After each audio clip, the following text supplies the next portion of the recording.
When is a man original again? Bleacher. I live at again. Hey, your boss bingo. Dino siva chati. Kesa toka mujoro tani siya shakaipa umbo chaka shingwe shirinani. Na Jesu Kristu. Chaka zira zikambani ya pana acha doneta patiri kungengo wani. Malindi pepiti kunondi baratise. Dina marizo. Umbe mirandi barise. Kana inenda pasha ngavasa mtause. Hallelujah. Nigati dai shwaifira maketo yuzi. Chatora Jesu tamita mfuti. Dia notivira, dia socha. Aso onataka tena pano toka. Nigati dai shwaifira maketo yuzi. Chatora Jesu tamita mfuti. Dia notivira, dia socha. Aso onataka tena pano toka. Left after lockdown.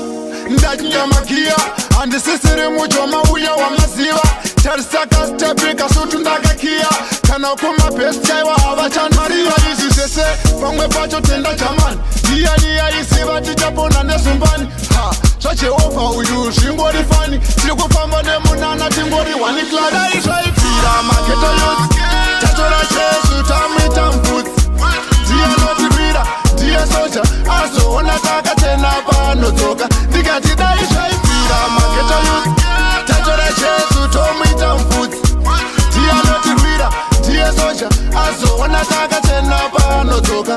Dino siva chati, kesa toka mujoro tani siya shakaipa umbo chaka shingwe shirinani. Na Jesu Kristu, chaka zira zikambani ya pana acha doneta patiri kungengo wani. Malindi pepiti kunondi baratise, dina marizo, umbe mirandi barise. Kana inenda pasha ngavasa mtause. Hallelujah!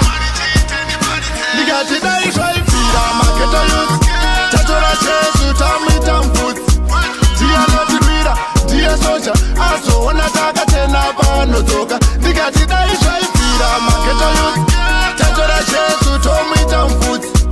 Dia notivira, dia socha. Aso onataka tena pano toka.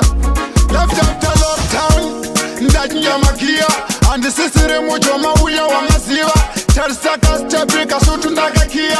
Kana kuma pesti yaiwa avachan Maria isi sese Pangwe pacho tenda chamani Dia isi vati japona nesumbani Ha, chache ofa uyu shingori fani Siku pamba nemunana tingori wani klada isha ifira Maketo yuzi Chatora Jesu tamita mfuti Dia notivira, dia socha Aso onataka tena pano toka Digati da isha ifira Maketo yuzi Chatora Jesu tamita mfuti Dia notivira, dia socha Aso wanataka tena pano toka Digati da isha ifira Maketo yuzi Chatora Jesu tamita mfuti Dia notivira, dia socha Aso wanataka tena pano toka Digati da isha ifira Maketo yuzi Chatora Jesu tamita mfuti Dia notivira, dia socha Aso wanataka tena pano toka